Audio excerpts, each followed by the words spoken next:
Assalamu alaikum, barkanmu da sake kasancewa da PS News Hausa. Jaruman Kannywood 12 da taurarin suka fi haskawa a shekarar 2021. Mai sauraro kada ka manta labarin kai tsaye yana zuwar muku ne daga www.psnews.com.ng. Za ku iya ziyartar shafukanmu na sada zumunta. Masana'antar Kannywood dai tana kunshe ne da jarumai masu tarin yawa. Akwai tsofaffin jarumai, sabbi da kuma masu tasowa. Wasu sun yi suna ne a wannan shekarar sakamakon rawar da suke takawa a wasu fina-finai masu dogon zango.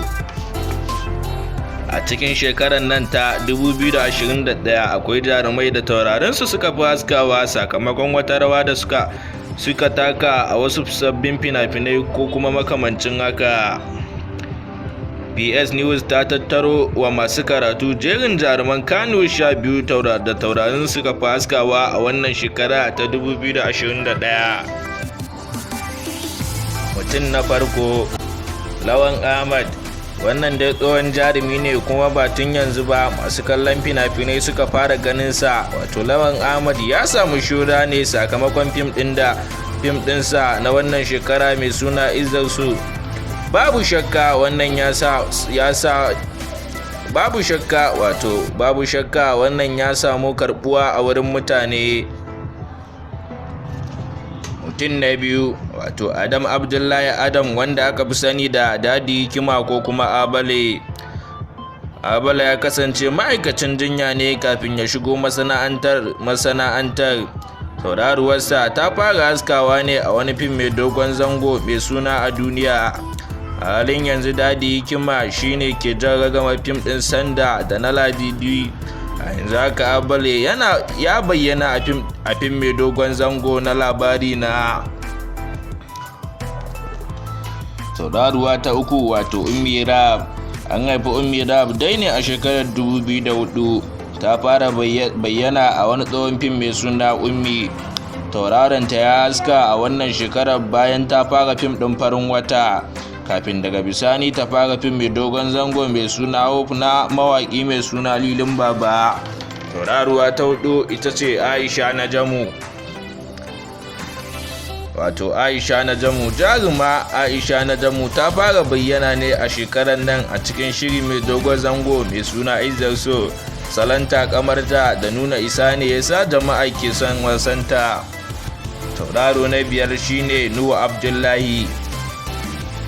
Wannan tsohon jarumi ne amma tauraruwarsa ba ta haska ba har sai a wannan shekara bayan bayyanarsa a fim mai dogon zango mai suna Labari Na, inda ya fito a matsayin Mahmud. Na shida, Rabi'u Rikadawa. Wannan tsohon jarumi ne kuma tuntuni ya shahara, sunansa ya bayyana kuma ya sake fitowa a shirin mai dogon zango na Labari Na, inda ya fito a matsayin Baba Dan Audu. Baba Dan Audu ba shakka salon da ya bayyana da shi na damfara son abin duniya da kuma yadda ya saje da wannan bangare ya kawatar da masu kalla. Tauraro na bakwai shine Abdul M. Sharif. Jarumi Abdul M. Sharif ya fito a cikin shirin Wolf A Duniya da kuma Da A Ce Ba Zuciya. Jarumin ya kasance shahararren jarumin da tauraronsa ke haskawa a cikin wannan fina-finai na shekarar nan. Jaruma ta takwas ita ce Nafisa Abdullahi.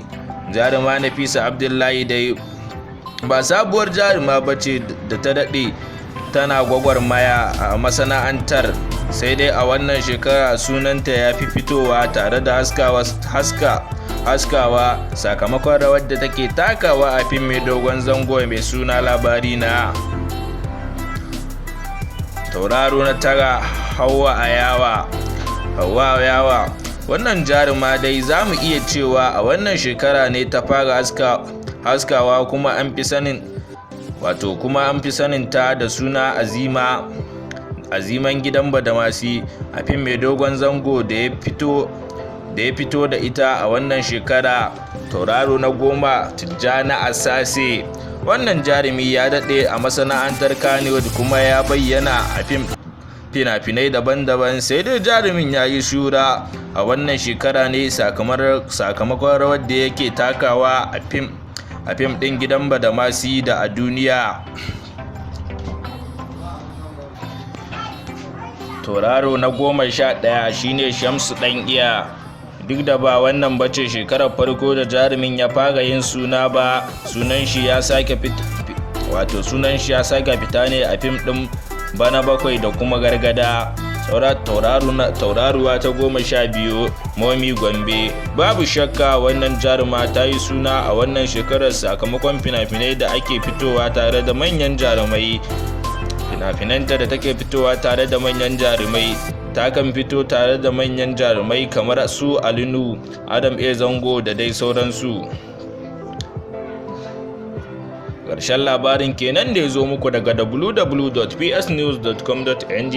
Za ku iya ziyartar shafukanmu na sada zumunta.